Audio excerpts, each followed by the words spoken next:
যত্র যত্র পদ্মবনানি চ পুরাণ পাঠনং যত্র তত্র সন্নাধিক হরি বাঞ্ছা কল্পতরুভ্যশ্চ কৃপা সিন্ধুভ্যেব চ পতিতানাং পাবনেভ্যো বৈষ্ণবেভ্যো নমো নমঃ। মুখং করোতি বাচালং পঙ্গুং লঙ্ঘায়তে গিরিম যৎকৃপাতমহং বন্দে পরমানন্দমাধবম। নারায়ণং নমস্কৃত্য নরং চৈব নরোত্তমং দেবীং সরস্বতী ব্যাসং ততো জয়োদরায়ত। ওম নমো ভগবতে বাসুদেবায়। জয় রূপ সনাতন ভট্ট রঘুনাথ শ্রীজীব গোপাল ভট্ট দাস রঘুনাথ। এই ছয় গোস্বামীর পরিচরণ বন্দন যা হইতে ভিন্ন নাশ অভীষ্ট পুরাণ দুর্গমে প্রতিমেন্ধস্য স্খলদপাদগতির মোহ সকৃপা যষ্টিদানেন সন্ত সন্তবনম বলম। শ্রী গুরু প্রেমানন্দে। ফিডব্যাক নিতে জানে না সাউন্ড সিস্টেমে, যে জানি তাকে ডাকুন, ওরা জানে না।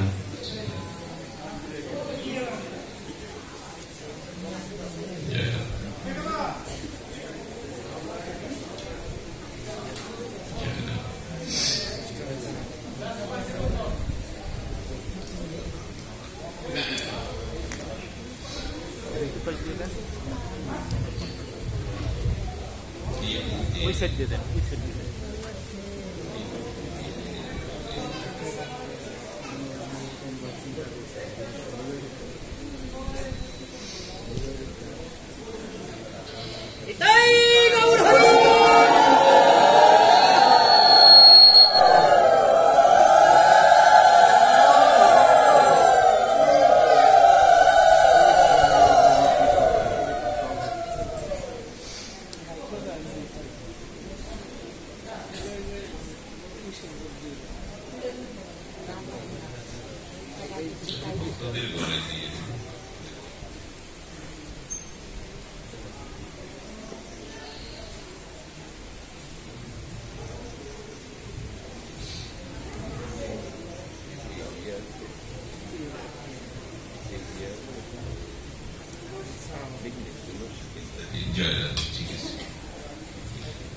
নিবৃদিতর্ষই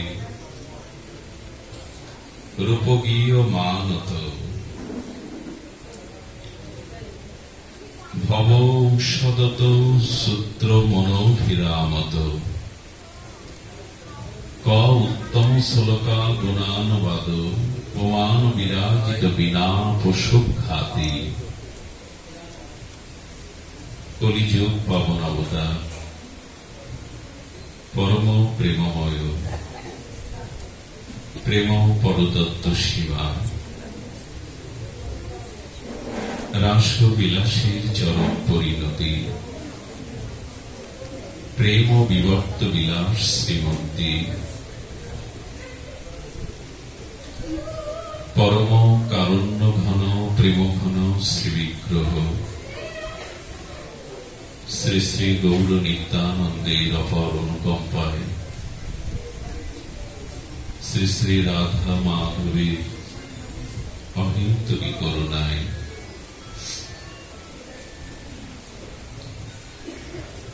ভক্ত গৃহ শ্রীমন্দির অঙ্গনে আজ পরম সুমঙ্গল মাঙ্গলী ভক্তিযোগ্য জ্ঞানযজ্ঞের যে পরম আয়োজন, সেই পরম আয়োজনে এই মহামহেন্দ্রক্ষণে অস্মাদীয় পরমারাধ্য জীবন সর্বস্ব জীবনধন প্রাতঃস্মরণীয় পরম বন্দনীয় শ্রী শ্রী গুরুপাদ পদ্মে প্রণতি জ্ঞাপন পূর্বক সমাগত সমঙ্গল সাধু সমাজ, সন্তজন, মহতজন, ভক্তজন, শ্রদ্ধামূর্তি দেবীগণ, মাতৃগণ, সকল ভক্তচরণে দিন অতি দিনে সশ্রদ্ধ দণ্ডবৎ প্রণতি। নিবৃত্তি তস্যৈ রূপগীয় মানত ভব ঔষধ সূত্র মানভিরামত ক উত্তম শ্লোকা গুণানুবাদ পুমান বিরাজিত বিনা পশুঘাত।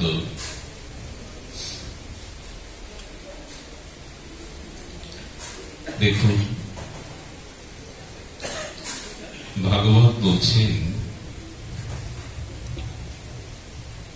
যেটি গৃহ বা আশ্রম, মঠ, মন্দির, সেখানে যদি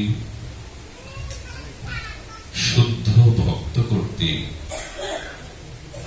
ভগবানের চিন্ময় নাম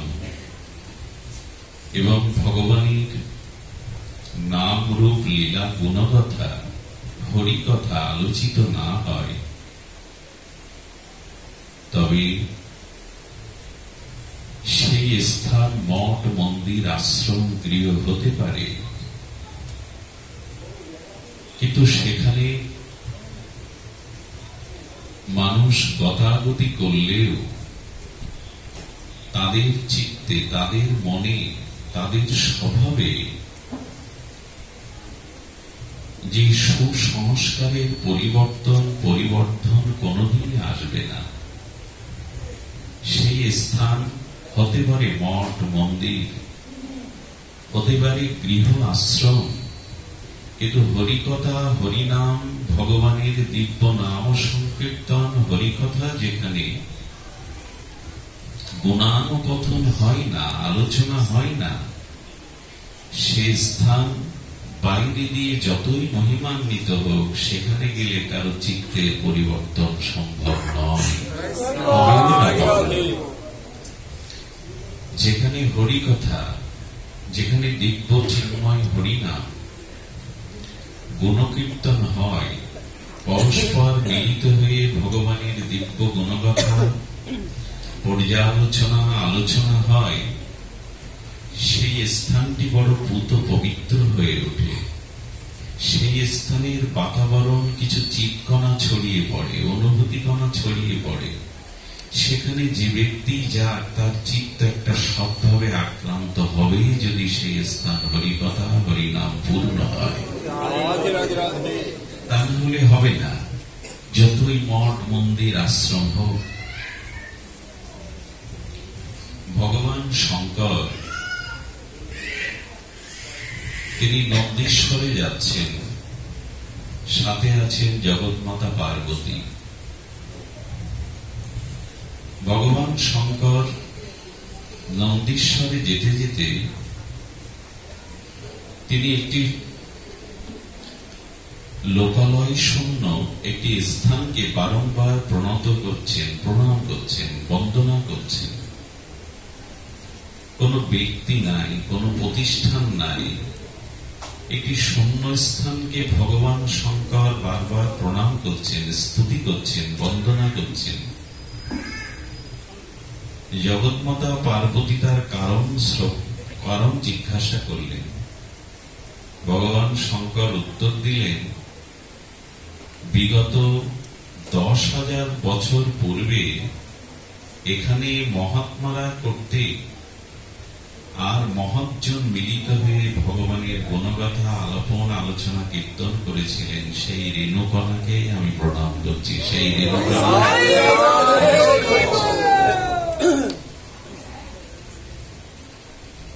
আরো কিছু দূর অগ্রসর হলেন ভগবান শঙ্কর।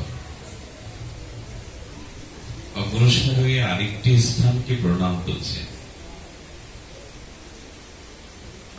সেখানে মঠ নয়, মন্দির নয়, শূন্য স্থান। ভগবান ভগবান শঙ্করের আবার জিজ্ঞাসা এলো পার্বতী করতে, প্রভু এখানে কেন প্রণাম করছেন? বললেন,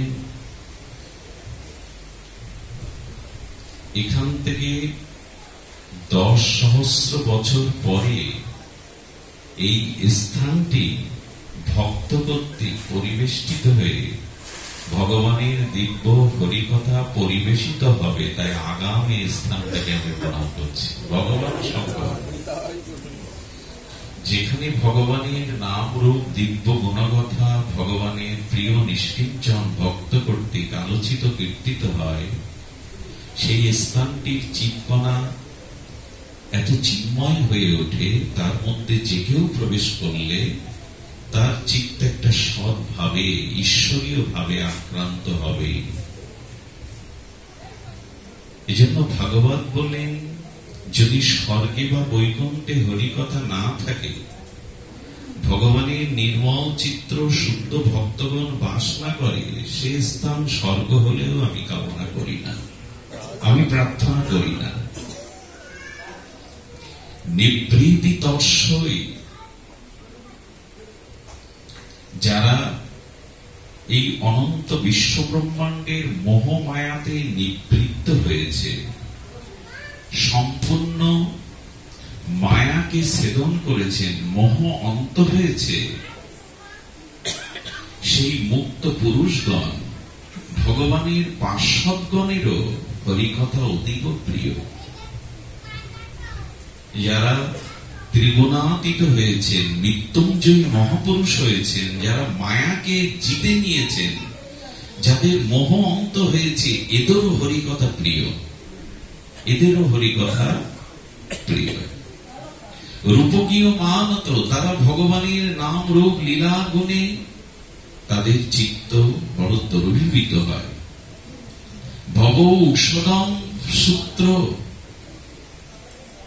আর যারা আমাদের মতো বিষয়ী সংসারী, যাদের মোহমায়া আসক্তি প্রধান, তাদেরও হরিকথা চিত্তে বড় প্রশমিত হয়, ত্রিতাপ দগ্ধিত তাপ বড় প্রশমিত হয়, তাদের হৃদয় পরম আনন্দিত হয়।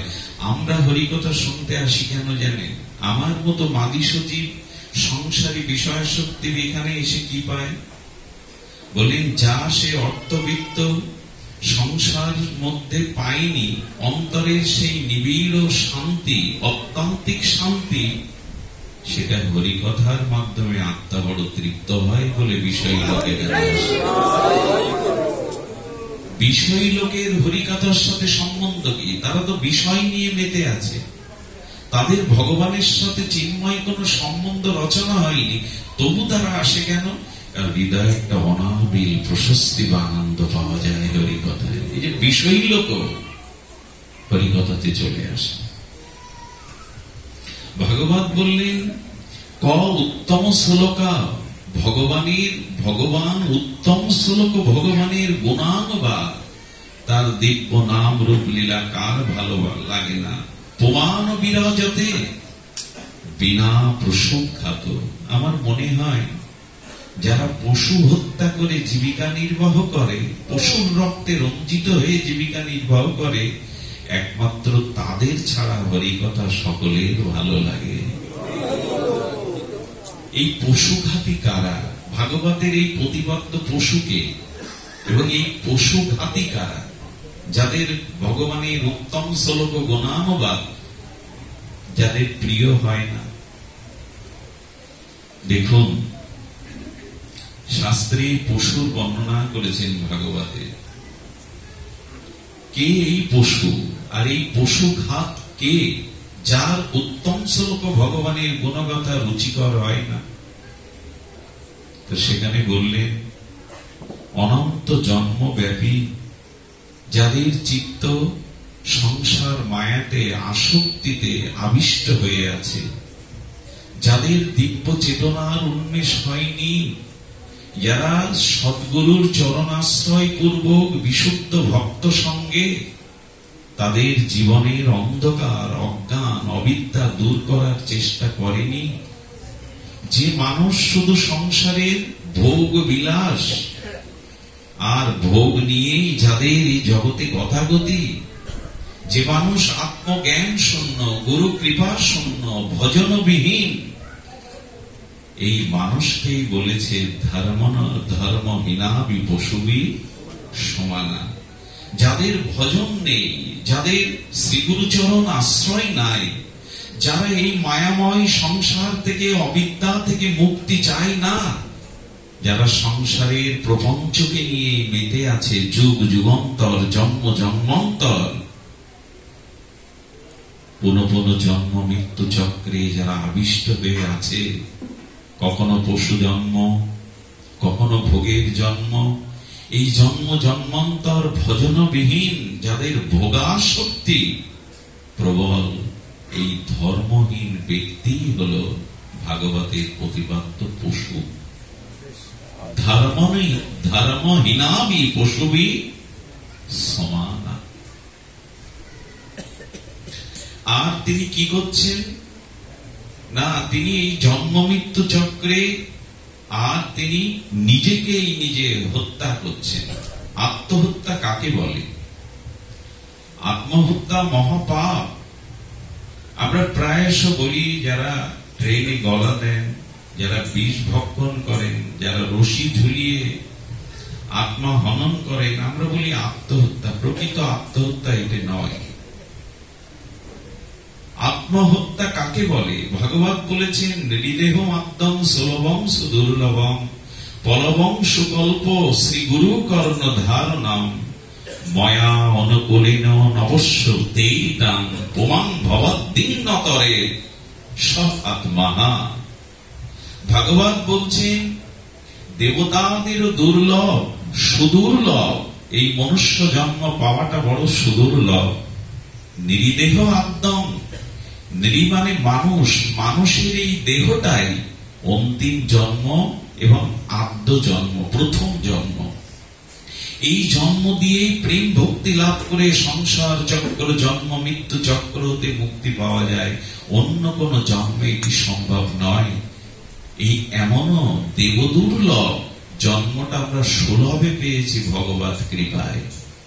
ভগবান চিন্তা করলেন, তার চিত্তে দয়া এলো, করুণা বারিধি, করুণা নিধি, করুণাময় ভগবানের দয়া এলো। কত জীব জন্তু হিংস্র সাপত সংকুল, ব্যাঘ্র সিংহ কীর্মি কীট মৎস্য বৃক্ষ লতা পোকা মাকড় হতে হতে তুমি বড় কষ্ট পেয়েছ, তোমার আত্মা জীবাত্মা বড় কষ্ট পেয়েছে। তাই তোমাকে মুক্তির জন্য, তোমার আত্মকল্যাণের জন্য আমি সুদুর্লভ মনুষ্য জন্ম সুলভ করে আমার কৃপাতে দিয়ে দিলাম। আমার ভজন করে উদ্ধার হও। একটু ধ্যান দিন, সুদুর্লভ, সুদুর্লভ কিন্তু সুলভ করে পেয়েছি ভগবানের কৃপায়। এটি পাওয়া সম্ভব নয়, কিন্তু পেয়েছি ভগবানের বিশেষ করুণায়। সেই সুদুর্লভ জন্ম পেয়ে ভব সংসারে এসে যারা শ্রী গুরুদেবকে কান্ডারি বা মাঝি করল না, যারা দেহরূপ তরণীতে শ্রী গুরুদেবকে কান্ডারি করে যারা ভাগবত সাধু সঙ্গ হরিনাম ধাম তুলসী এই ভক্তি অঙ্গগুলিকে পেয়েও তারা চেষ্টা করল না ভব সংসার পাড়ি দিয়ে আমার চরণে ফিরে আসার, এই চেষ্টা না করা ব্যক্তিগুলোই আত্মহত্যাকারী। পুমাং ভবদ্দীর্ণতরে সতাত্মা। যারা দুর্লভ মনুষ্য জন্ম পেল না, সব হয়, একটা শব্দযন্ত্র ভালো হয় না। ঠিকই করতে পারলেন না। জয় রাধে, এটা বোঝে না। জয় রাধে।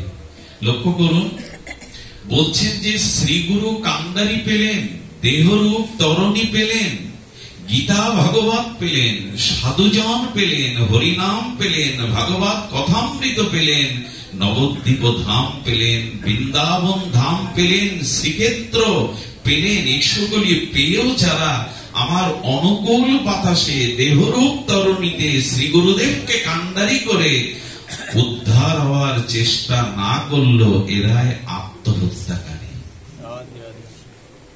একদিক দিয়ে ভাবলে মনে হয় আমার মতো মানুষ জীব আত্মহত্যাই করছে।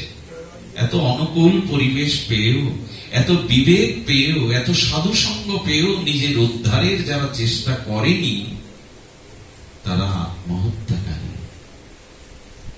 এজন্য ভাগবত বলে দিয়েছেন কারা কারা পশু, আর এই পশুঘাত কারা, যাদের হরিকথাতে রুচি হয় না। এই জন্য হরিকথাতে রুচি চায়। হরিকথা শ্রবণং মঙ্গলাং, এটি শ্রবণ করতে করতে চিত্ত মার্জিত হয়। হরিকথা যত কর্ণ দিয়ে প্রবেশ করে তত চিত্ত মার্জিত হয়, বিশুদ্ধ হয়, ভগবত অনুরাগে সিক্ত হয়। আচ্ছা, ভগবান যদি সকলের প্রিয় হবে, পরম প্রিয় হবে, ভগবানকে প্রিয় না লেগে সংসারকে প্রিয় লাগে কেন আমাদের? তিনি যদি সর্বাত্মা হন, তিনি যদি সকলের প্রিয় হন, তো ভগবানকে প্রিয় না লেগে, তার প্রতি অনুরাগ বা ভালোবাসা না জন্মে দেহের প্রতি, অর্থের প্রতি, গৃহের প্রতি, স্ত্রী পুত্রের প্রতি, কুটুম্বের প্রতি, জিহ্বার প্রতি অনুরাগটা কেন? ভালো লাগা উচিত তো, অনুরাগ হওয়া উচিত তো ভগবানের প্রতি, কেন হয় না? এই অনুরাগ না হওয়ার কারণ কি? দেখবেন প্রায়শ মানুষ বলতে থাকে ভগবানের প্রতি আমার মন আসক্ত হয় না, অনুরাগ হয় না, প্রীতি বা প্রেম আমার হৃদয়ে শত উৎসাহিত স্বাভাবিক ভগবানের প্রতি যায় না, আসক্ত হয় না। তার কারণ কি? যে বস্তু ব্যক্তির প্রতি আপনার আসক্তি নাই, সেখানে জোর করেও মনকে নিয়ে যাওয়া যাবে। তার মানে ভগবানের নাম রূপ লীলা ভজনের প্রতি আমার মনের স্বাভাবিক গতি প্রকৃতি যেতে চাই না, এই কারণে ভগবানের প্রতি আমার আসক্তি নাই। আসক্তিটা আছে দেহের প্রতি, সংসারের প্রতি, ভোগ বিলাসের প্রতি। যে বস্তুর প্রতি আপনার মনের আসক্তি ধর্মযুক্ত হয়েছে, সেখানে মন সব ফাঁকি দিয়ে চলে যাবে, যাবে কিনা? মনের প্রগাঢ় আসক্তি যে বস্তুতে, সেখানে মনকে প্রেরণা দিতে হবে না, মন আপনিতেই সেই আসক্তিময় বস্তুতে স্বাভাবিক গতিতে ফিরে যাবে। এখন উত্তর হলো এই, ভগবানের প্রতি যতদিন প্রগাঢ় আসক্তি না হচ্ছে, ততদিন জোর করে জবরদস্তি করে মন ভগবানে যাবে না। যাদের প্রতি আসক্তি মন সেখানেই আটকে আছে, মন সেখানেই আটকে আছে। আচ্ছা, মা কখনো সন্তানকে মনে রাখার জন্য জপ করে পুত্র পুত্র পুত্র পুত্র, ছেলে ছেলে হল? কথা বলুন। মা তার বাৎসল্য প্রেমময়ী মা তার শিশু সন্তানকে মনে করার জন্য জপের মালা নিয়েছে, কখনো শুনেছে? ছেলেকে মনে রাখবো তাই জপের মালা। ছেলেকে মনে রাখতে বাৎসল্যময়ী মায়ের কি জপমালা নেওয়া লাগে, ধ্যান করা লাগে? স্বাভাবিক তো তার প্রতি, কারণ আসক্তিটা গর্ভে ধারণ করেছ, বুকের স্তন্য পান করিয়েছে, তো সন্তানের প্রতি একটা প্রগাঢ় আসক্তি। এই জন্য মালা বা জপ বাদেও সর্বক্ষণ ঘুমের মধ্যেও মায়ের মন সন্তানের প্রতি থাকে। যদি এই কথাটা ঘুরিয়ে নেন, যেদিন মায়ের পুত্রের প্রতি যে স্নেহ, ভগবানের প্রতিও যদি আপনার ওরকম স্নেহ মমতা যায়, তখন জপমালা লাগবে না, দিন রাত ভগবানের স্মরণ হতে থাকবে। দুর্ভাগ্য আমাদের ভগবানের প্রতি এখনো আসক্তি এলো না। সেই চিন্তারূপ বারবনিতার প্রতি বিল্বমঙ্গলের আসক্তি বিধায় পিতার শ্রাদ্ধের দিনে ঝড়ো ঝড়ো বৃষ্টির মধ্যরাত্রে খেয়াঘাটে মাঝি নাই, বিল্বমঙ্গল এক লাশ ধরে পার হলেন চিন্তার কাছে যাবে বলে। কতটা আসক্তি! এবং সেই লাশের পুত দুর্গন্ধও তার নাসিকায় আসেনি, কারণ চিন্তা বারবনিতার প্রতি তার এত প্রবল আসক্তি যে একটা মৃত লাশকে সে ভেলা ভেবে পার হয়েছে, মৃতের গন্ধ তার নাসিকায়। আসক্তি চিন্তার রাজপতিতা তো রাজবেশ্যা, প্রাচীর দেওয়া, উচ্চ শিখর প্রাচীর, দেখছে একটা দড়ি, আর দড়িটা বেয়ে ওপারে গিয়ে যখন চিন্তার গৃহ কপটে তিনি শব্দ করেছেন, দোয়ার খোলো চিন্তা। চিন্তা খুলে বলছে, তুমি পাঁচিল কি করে পার হয়ে এলে? কেন আমি আসবো বলে তো তুমি রঞ্জু রেখেছ? বলে, আমি তো আদৌ তোমার আসবার জন্য রঞ্জু রাখিনি। গিয়ে দেখে বজরা সাপ জড়া হয়ে পড়ে আছে। সাপটাকে রঞ্জু ভাবে কখন মানুষ? আসক্তি প্রবল বলে। এটা যদি তোমার রঞ্জু হয়, তাহলে ভেলাটা কি দেখাও? নদীর কোলে এসে দেখে টেনে তুলে গেছে একটা পচা গলার লাশ। তো ভগবানের প্রতি যদি আপনার আসক্তি, হৃদয়ে অনুরাগ সৃষ্টি হয়, তখন জোর জবরদস্তি জপ ধ্যান করা স্বাভাবিক আসক্তি যাবে। আসক্তিটা আসে না কেন? ওই যে বললাম, আসক্তি নেই তাই ভগবানের নাম গুণ লীলাতে মন আবিষ্ট হতে চাই না। তবে এই ব্যাধিটা যাবে কি করে? ভগবানের প্রতি আসক্তিটা যাবে কি করে? খুব সাবধানে কথাটা শুনতে হবে। সাবধান কেন বলছি? যেন মনোসংযোগ দেখে না যায়। আসক্তি ভগবানের দিকে যাবে যদি একটা আসক্তি কেটে ফেলতে পারে। সেই আসক্তিটা হলো, এই সংসারে যারা ভগবান বিমুখ জন, তাদের প্রতি আসক্তিটা, বন্ধনটা যদি ছেদ করতে পারেন, তখনই ভগবানের দিকে আপনার আসক্তি যাবে। শুধু হরিবোল দিয়ে নয়, কথাটা হৃদয় দিয়ে অনুভব করুন। এই সংসারে যাদের সাথে আপনার সম্পর্ক, তাদের মধ্যে যারা যারা ভগবান বিমুখ, ভগবান ভজন বিমুখ, ভক্তি বিমুখ, সেই সেই সম্বন্ধগুলো ছেদন যতদিন না করবেন, ততদিন ভগবানের প্রতি আপনার আসক্তি যাবে না। এই জন্য হরি বিমুখ যারা, তাদের থেকে শতহাত দূরে থাকুন। যারা ভগবান বিমুখ, ভগবান মুখী নয়, ভগবানের প্রতি যাদের কৃতজ্ঞতা নাই, যারা সংসারকে নিয়ে মেতে থাকতে এসেছে, দেহভোগ নিয়েই সর্বস্ব করে যারা মেতে আছে, এই ভগবান বিমুখ, ভগবান বহির্মুখ ব্যক্তি সম্বন্ধ, আত্মীয় স্বজন থেকে সম্বন্ধটা কেটে ফেল। কোন দিনই আপনার আসক্তি আসতে পারে না যতদিন ভগবান বিমুখ জনের প্রতি আপনার আসক্তি আছে। এই কথাটাই তো মানতে পারলাম। আমরা এটাও চাই, ওটাও চাই। বিভীষণ তার বড় ভ্রাতা রাবণকে ত্যাগ করেছিলেন যুদ্ধের আগের দিন, কারণ সে ভগবান বিমুখ। এই তো শুক্রাচার্য গুরুদেবকেও অমান্য করেছিলেন।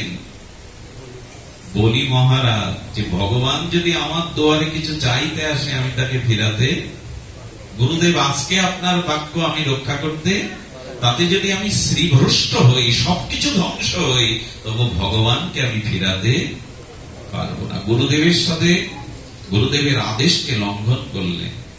আর ব্রাহ্মণ পত্নীরা তাদের স্বামীর, গোপীরা তাদের স্বামীর আদেশকে লঙ্ঘন করলেন। যতদিন ভগবান বিমুখজনের প্রতি আসক্তি ছেদন না করছেন, ততদিন ভগবানের প্রতি আসক্তি যাবে না। এই জন্য শাস্ত্র বলেছেন যে এই আসক্তি যতদিন ত্যাগ না করছো, ততদিন ভগবানের আসক্তি তোমার ভিতরে আসবে না। এই জন্য হরিকথার এত মহিমা, ভাগবত গুণকথার এত গরিমা। এটির মাধ্যমেই ভগবানের প্রতি আপনার ধীরে ধীরে ধীরে ধীরে আসক্তি আসবে।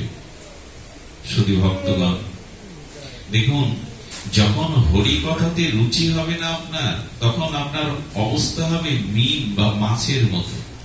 আচ্ছা, মাছগুলিকে যদি দুধের মধ্যে ফেলে দেন, বাঁচবে তো? জলের থেকে দুগ্ধ বস্তুটা উৎকৃষ্ট কিনা? খাঁটি গাভী মাতার দুগ্ধ উৎকৃষ্ট কিনা? তো মাছগুলিকে যদি ভালোবেসে জল থেকে তুলে দুধের মধ্যে ছেড়ে দেন, ওরা ছটফট করবে, মারা যাবে। তেমনি যাদের হরিকথাতে রুচি হয়েছে, যাদের ভগবানের চরণে আসক্তি এসেছে, তাদেরও তেমনি ভগবানের কথা, ভগবানের লীলা, ভগবানের চিন্তা ব্যতীত, ভগবানের গুণগাথা ব্যতীত বিষয়ের মধ্যে গেলেই তারা, দুধের মধ্যে গেলেই তারা ছটফট করতে থাকে, তাদের ভালো লাগে না। এটাই হলো লক্ষণ। তাদের ভালো লাগবে না, কোনোদিনই লাগবে না। এজন্য সাধু সঙ্গে হরিকথাতে রুচি আনে। এখানে এসে অনেকের ঘুম পায়, অলসতা আসে, এগুলিকে পরিহার করুন, এগুলিকে অপরাধ বোধ মনে করুন। যে হরিকথাতে রুচি না হওয়াটা বহু জন্মের অপরাধ।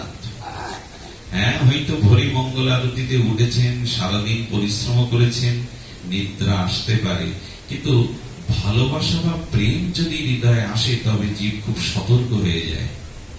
প্রেম ভক্তি যদি হরিকথাতে একবার আপনার এসে যায়, আপনি সতর্ক হয়ে যাবেন।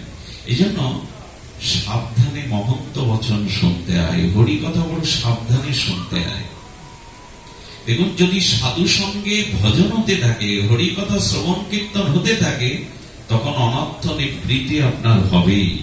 আর অনর্থ নিবৃত্তি যখন হবে, আপনার ভিতরে বিন্দু বিন্দু আকারে, আর সিন্ধু থেকে বিন্দু বিন্দু আকারে ভক্তি সঞ্চারিত হতেই থাকবে। ক্রমত বলা আছে, আদৌ শ্রদ্ধা, অথ সাধু সঙ্গ, অত ভজন ক্রিয়া, অথ অনর্থ নিবৃত্তি, নিষ্ঠা, রুচি, আসক্তি, আর ভাব, ভক্তি, প্রেম। এই 9টা সিঁড়ি, এই 9টা সোপান।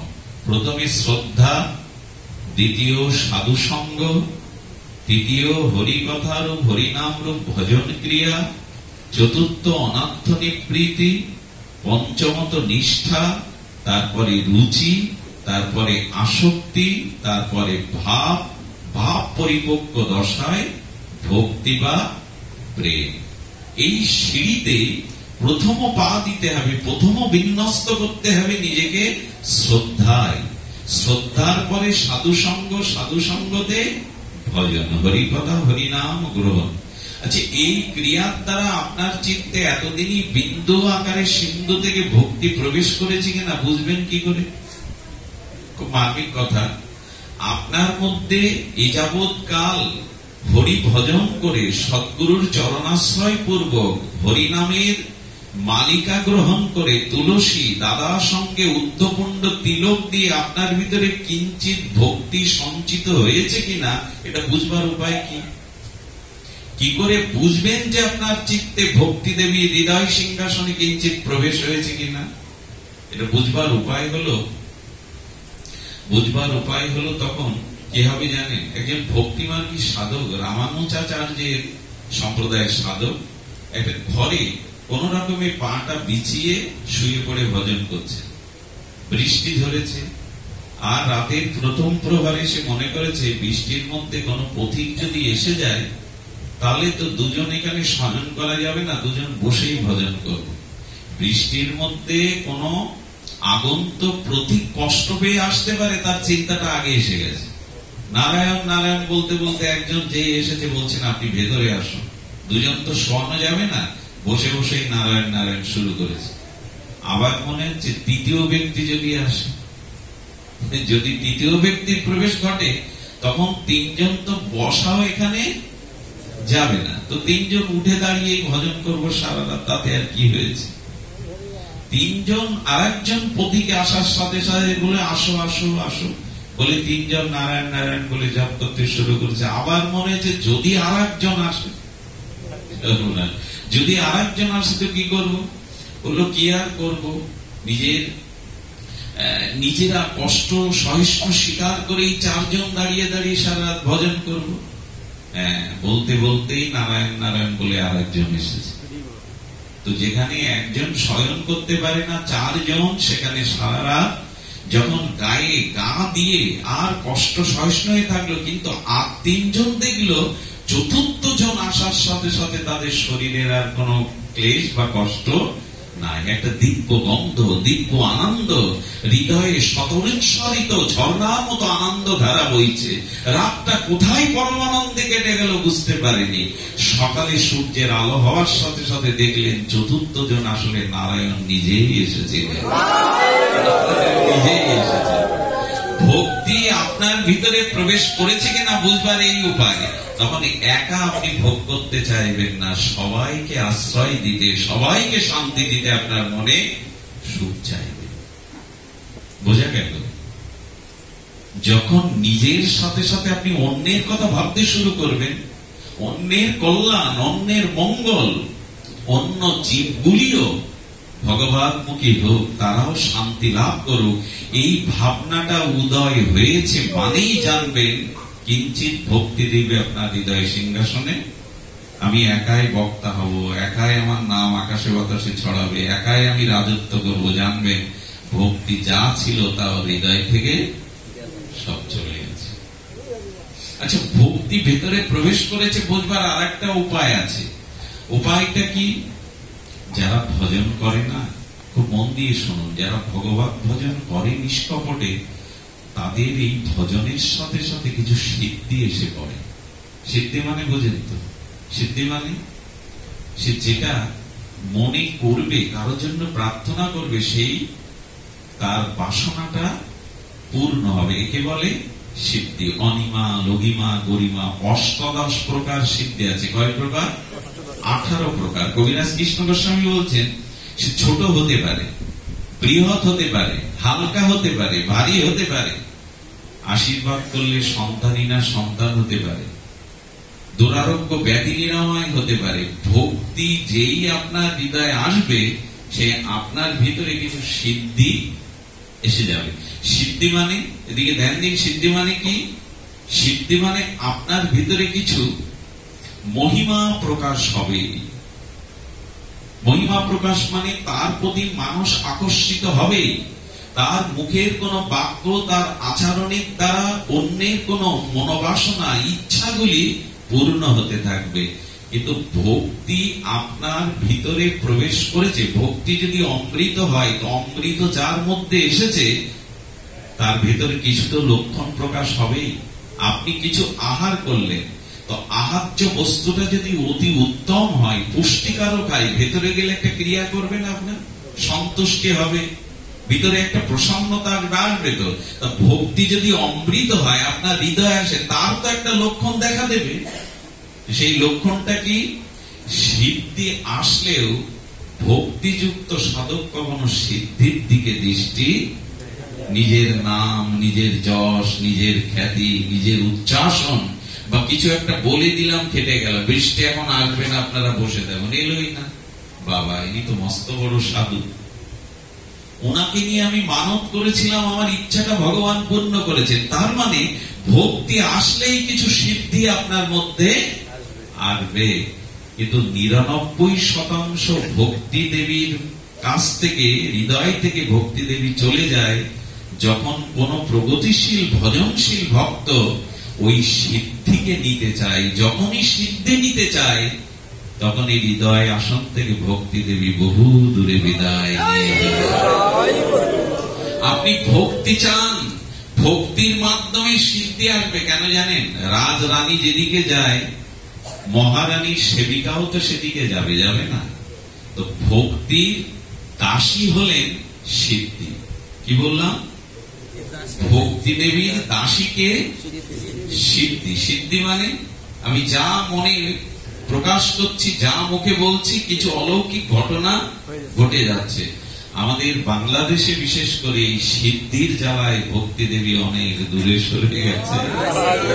এই তাবিজ মাদুলি আর এই সিদ্ধি ফলাতে গিয়ে, যেই সিদ্ধিকে দাসীকে নিলে মহারানী থাকবে, যে একই আসনে যদি আপনি দাসীকে বসান, মহারানী এখানে বলবে, ভক্তি দেবী দূরে সরে যাবে। খবরদার, ভজন যারা করে তাদের পেছনে সিদ্ধি আসে, কিন্তু সিদ্ধিটা নিতে গেলে ভক্তি দেবী আর খুব সতর্ক হতে হবে। সতর্ক আর আমরা হয়েছি।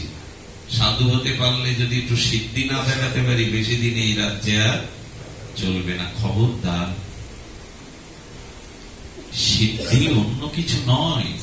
সিদ্ধি, আচ্ছা দেবতা এসে যদি বলে আমি তোমাকে এই সিদ্ধি দিতে চাই, বলবেন ভক্তি দেবীর চরণে পড়ে আছে, আপনি ফিরে যান।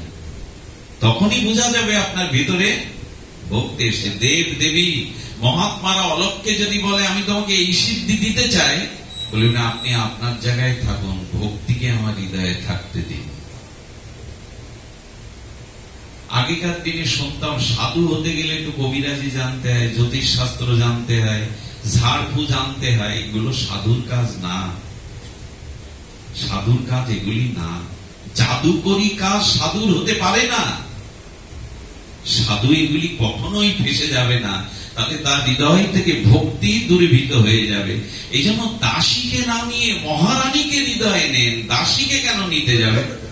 ঘটনা বললে পরিষ্কার হতে পারে। এক যোগী চলেছে, কি বললাম, যোগী, তার সিদ্ধিপ্রাপ্ত যোগী, মহাযোগী, সাথে চলেছে এক সরল অবুঝ ভক্ত।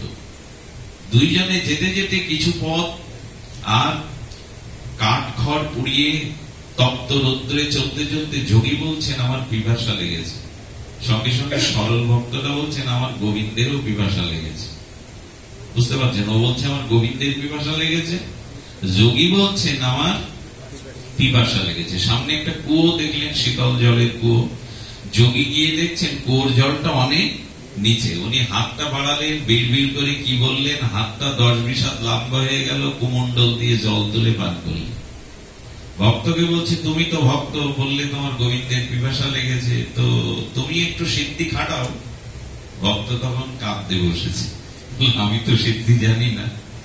ভক্ত তখন কাঁদতে বসেছে, আমি তো সিদ্ধি জানি না, আমার গোবিন্দের পিপাসা লেগেছে, গোবিন্দেরই লীলা খেলা, গোবিন্দেরই ইচ্ছায় তিনি চাইলেই জল পাবেন।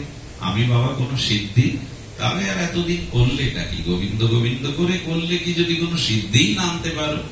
যেই বলেছে বলে প্রভু তোমার পিপাসা লেগেছে তুমি উপায় করো, যেই বলেছে ফোয়ারার মতো মেশিনের মতো জল কোন নিচে থেকে উপরে উঠতে শুরু করেছে। যেই উপর পর্যন্ত উঠেছে, যেই উপরে শতচ্ছাদিত উঠেছে, ওখান থেকে জল নিয়ে কি করেছে, পাত্র নিয়ে গোবিন্দকে নিবেদন করছে। ভক্তের নিয়ম ভগবানকে না দিয়ে সে কিছু পায় না। ভগবানকে দিয়ে পাওয়ার পরে যোগী মাথায় হাত তুলে চেয়েছে, আমার থেকে বড় যোগী, আমি তো হাত বাড়িয়ে নিলাম, এর জল তো উপরে এলো। আরে ভাই তুমি তো আমার থেকে বেশি সিদ্ধি জানো। বললেন বিশ্বাস করো আমার সিদ্ধি কি শব্দের অর্থ আমি জানি না, আমি ভগবানকে ভালোবেসেছি। আর এইটা ঘটেছে কেন জানো? এটা আমার ভগবানের লীলা। তার পিপাসা লেগেছে, তার জল পান করার ইচ্ছা জেগেছে, তিনি জল উপরে তুলে তিনি পান করেছেন, সবই তার লীলা। অর্থাৎ কোন ভক্তের মধ্যে দিয়ে যদি অলৌকিক কিছু ঘটেও যায়, ভক্ত ভাববে আমাকে নিয়ে ভগবান লীলা বা খেলা করছেন, এতে আমার কিছু নাই, এতে আমার কোন মহিমা এর সাথে যুক্ত কখনো নয়, কখনো নয়। তবে একটা কথা বলি, সিদ্ধি প্রকট না করলেও ভক্ত যা যা প্রার্থনা করে দেয় ভগবানের কাছে, ভগবান নিজে সেটা পূরণের জন্য ব্যস্ত হয়ে যান। ভক্তের কোন ইচ্ছা যদি তার মঙ্গল হয়, ভক্তি বৃদ্ধি পায়, ভগবান সেটা অপূর্ণ রাখেন না। সিদ্ধিকে কিভাবে এড়িয়ে যায় জানেন ভক্তরা? কথাটা খুব জানা দরকার, কারণ বর্তমান সমাজ ফেসে গেছে, যে যতই সিদ্ধি দেখাতে পারে সে সাধু তত বেশি প্রতিষ্ঠা, তত বেশি তার পেছনে লোক দৌড়াবে। আমার মনে হয় কি জানেন, যে মন্দিরে ভাড়া বাঁধলে, যে মন্দিরে মানত করলে ইচ্ছা বা কামনা পূর্ণ হয়, সেই সব মন্দিরে দেখুন লাইনের পর লাইন লেগে আছে। কিন্তু 250 বছর 300 বছরের পুরানো ভগবানের মূর্তি পড়ে আছে, সেখানে প্রদীপ জ্বালাবারও কেউ নেই। কারণ কি জানেন, এখানে তো কোনো কামনা পূর্ণ হবে না, এই জন্য ওখানে লাইন লাগে না। খবরদার, এরকম এই অবস্থায় যদি ফেসে যান, আদৌ কোনদিন ভক্তি আপনার কাছে ধরা দেবে না। এই জন্য সৎ সাধুরা নিজের কোন অলৌকিক তত্ত্ব প্রকাশ করতে চান না। বারবার সিদ্ধি এলেও তাকে দূরে সরিয়ে রাখেন। আমি কিছু জানি না, আমি অধম, আমার দ্বারা কোনো কিছু সম্ভব নয়। সিদ্ধি ভক্তদেরই তো থাকে। হরিদাস ঠাকুরকে 22 বাজারে বেত্রাঘাত করতে করতে, আর কাজীর সেনারা বলছে তোমার মধ্যে আল্লাহ না হরি, এক বাজারে মারলে মানুষ মারা যায়, তোমাকে 22 বাজারে রক্তাক্ত করেও তুমি মরছ না, আরে তুমি না মরলে তো আমাদের গর্দান দেবে। হরিদাস ঠাকুর তখন বললেন আমি না মরলে তোমাদের মরতে হবে। তাহলে এক কাজ করো, আমি দেহটাকে স্থির করে ফেলছি, লোক জানবে আমি মারা গেছি, তবে আমাকে পুড়িও না, কবরে দিও না, আমাকে নদীর জলে ভাসিয়ে দিও। ঠাকুর সমাধিস্থ হলেন। এই সিদ্ধি হরিদাস ঠাকুরের কোথা থেকে এলো? পরের তো নাম হরি নাম। নিজেকে কি করলেন? সমাধিস্থ করলেন। নিঃশ্বাস নেই, সবাই বললো মারা গেছে মারা গেছে, ফেলে দাও। হিন্দু কি মুসলমান জানা নেই, ফেলে দাও। ঠাকুর হরিদাসের দিব্য চিন্ময় দেহ ভেসে যাচ্ছে, আর অদ্বৈত আচার্য বাবলা তলায় বসে দেখছে একটা লাশ ভেসে যাচ্ছে, কিন্তু তার মুখ দিয়ে একটা শব্দ আসছে, হরে কৃষ্ণ কৃষ্ণ কৃষ্ণ। বলেন বারে, মরা মানুষই তো ভাসে, জীবন্ত মানুষ তো নদীতে ভাসে না। অদ্বৈত আচার্য তুলে এনে দেখলেন সমস্ত গায়ে আর চাবুকের আঘাত, সমস্ত দেহে চেতনা নাই, কিন্তু তার বদনে কৃষ্ণ কৃষ্ণ কৃষ্ণ এই শব্দ উচ্চারণ হচ্ছে। এ কি কম সিদ্ধি? কিছু অপরাধ নেবেন না। মোদীয় শ্রী গুরু মহারাজ একবার দিল্লিতে ভর্তি হয়েছিলেন। দিল্লিতে ভর্তি হওয়ার পর ডাক্তার বললেন ওনার শরীরে কোনো চেতনা নাই, কিন্তু সন্ধ্যার সময় ডাক্তার দেখছেন উনি কড়গুলো দিয়ে দিয়ে জপ করছেন। কোন শরীরে চেতনা নাই, কিন্তু হাতের কড়গুলো ভগবানের দিব্য নামে। বলেন এটা সম্ভব না, ডাক্তারি শাস্ত্রে এটা সম্ভব না। সম্ভব, ওদের সম্ভব, ভক্তির দ্বারা সম্ভব। এই জন্য কোন নিষ্কিঞ্চন সর্বত্যাগী সন্ন্যাসী যেমন কোন বিষয় গৃহীর 10 তলা 15 তলা অট্টালিকার দিকে চেয়ে দেখে না কত সুন্দর বাড়ি তৈরি করেছে, যেমন উপেক্ষা করে বাড়ির পাশ দিয়ে চলে যায়, তেমন যাদের হৃদয়ে ভক্তি এসেছে তারাও সিদ্ধিকে ওই নিষ্কিঞ্চন বাবাজির ধনীর অট্টালিকা থেকে যেমন উপেক্ষা করে চলে যায়, তারাও সিদ্ধিকে না নিয়ে তারাও উপেক্ষা করে চলে যায়। সিদ্ধি চায় না, ভক্তি চায়, তোমার ভজন চাই। সিদ্ধি নিয়ে আমি করব কি? আর ভক্তি যদি হৃদয়ে প্রবেশ করে, তুষ্টি পুষ্টি ক্ষুধা নিবৃত্তি অনুভাস আমা, এক গ্রাস অন্ন মুখে তুললে যেমন একই সাথে তুষ্টি হয়, আর শরীরে প্রবেশ করলে পুষ্টি হয়, আর ক্ষুধাও চলে যায়, নিবৃত্তি হয়, তেমনি কিঞ্চিত ভগবত ভক্তি হৃদয়ে প্রবেশ করলে চিত্ত এত প্রফুল্লিত হয় যে সে যেদিকে চায় সেদিকেই মঙ্গল হতে থাকে। তার গায়ের বাতাস যেখানে লাগে সেখানটা পবিত্র হয়ে যায়। তিনি যেখানে যেখানে চরণ ধুলি দেন সেই ধুলিগুলোও পবিত্র হয়ে যায়, যদি কারোর ভিতরে ভক্তি প্রবেশ করে। এটাই ভক্তির লক্ষণ। ভক্তি মানে পাণ্ডিত্য না, ভক্তি মানে লোককে মাথানো না, ভক্তি মানে জাদুকর না, ভক্তি মানে কাউকে কিছু বললে সেটা খেটে গেল, পরিপূরণ হয়ে গেল, এমনটা নয়। ভক্তি ভক্তি ভগবানকে তার প্রিয় অনুরাগে রাখতে চায়, তারা সিদ্ধি জাদুকর হতে চায় না। এই জন্য কৃপা করবেন, কখনোই জাদুকরদের পাল্লায় পড়বেন না। সাধু জাদুকর নয়, সাধু জাদু জানে, তবে সেই জাদু হলো আমাকে বিষয়ের পথ থেকে কৃষ্ণ পথে তুলে দেয়, আমাকে কামনা বাসনার প্রতি দুর্গন্ধ নর্দমা থেকে অমৃত সাগরে ফেলে দেয়, ভজন সাগরে ফেলে দেয়। এটাই হলো সাধুর পবিত্র অলৌকিক শক্তি। বিমুখ জীবকে কৃষ্ণমুখী করে দেয়। ভগবান বিমুখ জীবের ভিতরে সত্য সুন্দরের পূজারি করে দেয়। শুদ্ধ ভগবত ভক্তি তিনি আনিয়ে দেন শুধু ভক্তগণ। এই জন্য বারবার বারবার সতর্ক থাকতে হবে যেন সিদ্ধির দ্বারা আমি আটকে না যাই, কখনো আটকে না যায়। এই জন্য আমাদের ভজনই আশ্রয় করতে হবে। ভক্তি দেবী যা করেন, সুখে থাকো দুঃখে থাকো, গৃহে থাকো বনে থাকো, সদা হরি। এই ভক্তের প্রার্থনা, আমি গৃহে থাকি বনে থাকি আর দুঃখে থাকি বা সুখে থাকি, যেন সদা ভগবানকে ভজনা করতে পারি। দ্রৌপদী